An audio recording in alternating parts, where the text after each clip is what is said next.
नमस्कार। राजस्थान में आने वाले परिसीमन में सिर्फ सीटों की संख्या बढ़ने या सीमाओं बदलने तक सीमित नहीं है। माना जा रहा है कि राजस्थान के विशेषज्ञों का कहना भी है कि इसका सबसे बड़ा असर सीटों के आरक्षण व्यवस्था पर भी दिखाई दे सकता है। दरअसल परिसीमन के बाद सीटों का निर्धारित नई जनसंख्या के आधार पर किया जाएगा।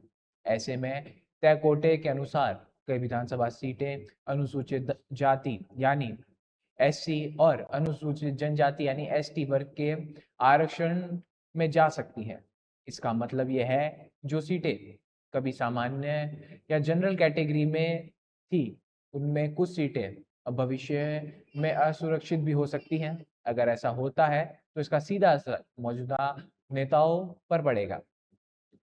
कई ऐसे नेता भी हैं जो सामान्य सीट से चुनाव जीतते हैं और उनकी सीट अगर आरक्षित हो जाती है तो आने वाले समय में निर्विरोध क्षेत्र से जीतना उनके लिए मुश्किल पड़ सकता है या फिर उन्हें कोई और सीट तलाशनी होगी। यानी परिसीमन कई नेताओं की राजनीति जमीन भी बदल सकता है। वहीं दूसरी तरफ इसका उल्टा भी संभव है। कुछ सीटें जो अभी एससी एसटी के लिए आरक्षित हैं भविष्य में सामान्य श्रेणी में बदली जा सकती है। ऐसा पहले भी हो चुका है। उदाहरण के तौर पर 2008 में परिसीमन के बाद जयपुर की सांगानेर विधानसभा, जहां से अभी मुख्यमंत्री भजनलाल शर्मा जीत कर आए हैं, वह एससी से बदलकर सामान्य सीट घोषित कर दी गई थी। नई सीट बनने से राजनीति में नए चेहरे अक्सर बढ़ते हैं। जब नई विधानसभा सीटें बनती हैं तो पुराने क्षेत्र की सीमाएं बदलती हैं। तो कई ऐसे नेता के लिए पहली बार चुनाव लड़ने और विधायक बनने के मौके भी पैदा होते हैं। अब बात करें महिला आरक्षण की, तो राजनीतिक विशेषज्ञों का मानना है कि परिसीमन के बाद होने वाले चुनाव में महिलाओं को भी बड़ा लाभ मिल सकता है। सांसद और विधानसभा में यानी लोकसभा और विधानसभा दोनों में महिलाओं को 33% आरक्षण लागू होता है। तो कल कुल सीटों की लगभग एक तिहाई सीटें महिलाओं के लिए आरक्षित हो सकती हैं।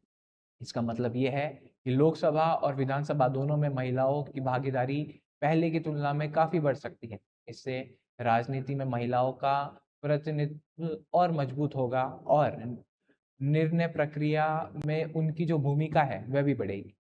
यानी साफ है कि आने वाले परिसीमन सिर्फ सीटों की संख्या नहीं बढ़ाएगा बल्कि आरक्षण का पूरा जो समीकरण है वो भी बदल सकता है। कई सीटों की सामाजिक संरचना बदलेगी, कई नेताओं की राजनीतिक समीकरण बदलेंगे, साथ ही राजनीति में नए चेहरे और महिलाओं के लिए जो नए अवसर है वह खुल जाएंगे। अब देखना ये होगा कि ये जो परिसीमन है वो किस हिसाब से देश की और राजस्थान की राजनीति को बदलता है।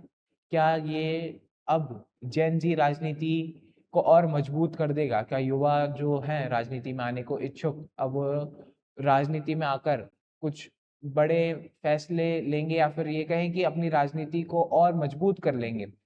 एक तिहाई महिला सीट का मतलब है महिलाओं की जो भागीदारी है राजनीति में वो भी सशक्त होगी, महिला मजबूत होगी। अब देखना होगा कि ये जो परिसीमन है ये क्या-क्या नए-नए जो समीकरण है वो बनाता है राजनीति में। खैर इस विषय में आपका क्या मानना है, आपके क्या विचार हैं हमें ज़रूर बताएँ। ऐसी और खबरों के लिए, ऐसी और जानकारियों के लिए बने रहें हमारे साथ। तब तक के लिए धन्यवाद।